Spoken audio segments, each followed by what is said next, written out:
PB のアルミハンマー。 PB のヒット製品無反動ハンマーの先端がアルミになったアイテムです。オートバイ買ってきた時にフロントもリアもアクスルシャフトが抜けなかったんです。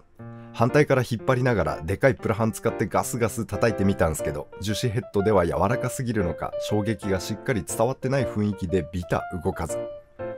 仕方ないから銅ハンマー買うかとお店行ったんですけど、そしたら隣にこのアルミが並んでいまして、どっちが硬いかお聞きしたらアルミと教えていただきました。どっちにしようかは悩んだんですけど、使ったことなかったので一番大きなサイズのアルミを選んでみることにしました。全長は 380mm、 重量が 1098g、 柄はヒッコリーを選んでいます。力仕事にはグラファイト根も良さそうなんですけど、このヒッコリーの手なじみが本当に好きで PB のハンマーはどうにも木を選んでしまいます。ハンドルは2箇所にくびれがありまして、手の小さな私でも持ちやすく感じます。片手でも両手でも扱いやすいですね。柄には FSC の認証マークが入っており、これは管理された森林から生産されたものの証とのこと。地球環境に優しいってことっすね。こういうところ PB らしい取り組みに感じています。柄はダメになっても交換が可能です。ありがたいことに保養の設定がありまして、長く使っていけるでしょう。これも PB らしいところっすね。ヘッドはこんな感じ。プラハンとは作りが少し違っていまして、打撃面の接続がピンの圧入となっています。アルミと銅ハンマーの専用で、スチールや樹脂のタイプとは互換性はありません。中にはいつもの PB、ワッシャー型の重りが入っています。対象に打撃が当たった瞬間にその重りが移動することで反動を打ち消し、打撃力をしっかりと対象に伝えます。いわゆる無反動ハンマーってやつの仕組みですね。使ってみて。全長と重さのバランスが良いです。叩くところを狙いやすいし、振り切れる重量感。とても扱いやすいハンマーに感じています。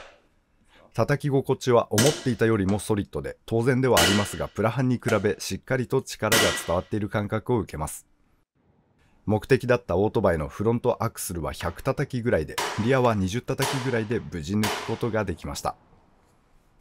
その作業を終えて、ヘッドの傷み具合はこんな感じ。傷は入りますが、潰れるような変形は見られません。感覚的な話で申し訳ないのですが、どうならもう少しフェースが潰れたり変形していたようにも思います。さて、良いとこばかりに思えるアルミですが、デメリットとしてはとても軽く、同じ大きさならば銅に比べて叩く力は弱くなってしまいます。この一番大きなサイズ 40mm ですと、ヘッドのこれ片側で 136g 違いますから、トータルでは 270g ちょっと。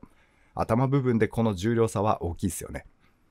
似たサイズの他社銅ハンマーと比べるとトータル重量は半分までいきませんが、なかなかに軽く、 PB には無反動の恩恵がありますし、扱いやすくはあるのですが、打撃力は劣ると感じています。それから車、オートバイではアルミって多用されますから、アルミヘッドは硬さトントンで、どうしても対象に傷は入れやすいとも感じています。私はアルミの叩いた時の感じとか、銅よりも耐久性には優れそうな部分を気に入ってまして、片側だけ銅にして良いとこ取りのハイブリッド、重さを少し補ってみようと考えています。さて、もう一つ残念なこととして、これ廃盤みたいです。アルミだけなくなっちゃうみたい。自分が使っている道具がディスコンになるっていうのは何とも悲しいですね。そんなこんなで手に入るうちに動画にしてみました。PB のアルミハンマー。重量があるアルミのハンマーって結構珍しいかと思います。気に入らなくともちょっとお金はかかりますが、後から銅ハンマーにすることも可能です。もうお店の在庫分のみとなりそうですから、気になる方には触ってみていただきたいです。ご視聴ありがとうございました。それでは次回まで。See ya。